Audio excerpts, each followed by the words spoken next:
పాలినామియల్లో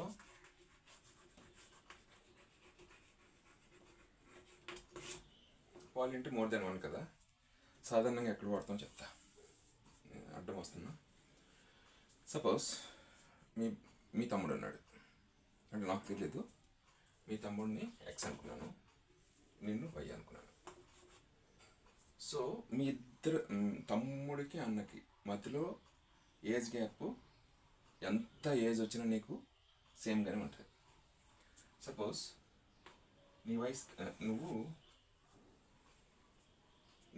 నీ వయసు వై, మీ తమ్ముడి వయసు ఎక్స్. లెట్ మీ ఇద్దరికి గ్యాప్ 3 years అనుకో.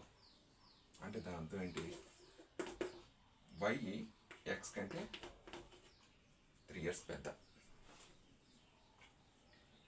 అంటే చిన్నోడు ఎక్స్, పెద్దోడు వై. సపోజ్ నీకు ఇప్పుడు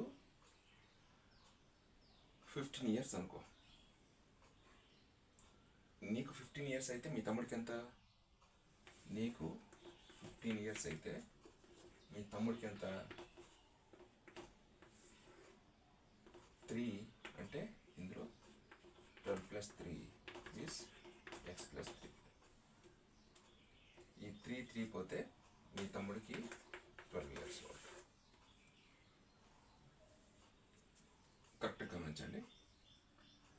నీ వయసు 15 years అయితే మీ తమ్ముడు వయసు 12 ఏళ్ళు. సపోజ్ మీ తమ్ముడికి 50 years వచ్చినాయి అనుకో. మీ తమ్ముడికి 50 years వస్తే నీ వయసు ఎంత, ఎందుకంటే మీ ఇద్దరికి గ్యాప్ 3 years. మీ తమ్ముడికి 50 అంటే వాడికంటే 3 ఏళ్ళు మాత్రమే పెద్ద. So 50 + 3 53 years. అంటే ప్రపోర్షనేట్ అంటే లీనియర్గా పెరుగుతుంది.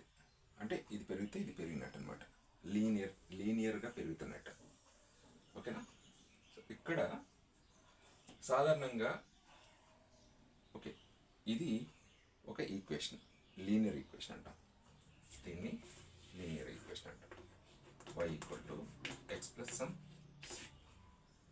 x + c అంటే కాన్స్టెంట్.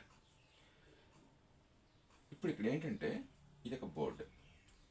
ఓకే, ఒక డాట్ పెట్టాను. ఈ డాట్ పెట్టి అగైన్ ఒక క్లాస్లో ఒక అబ్బాయిని పిలిచి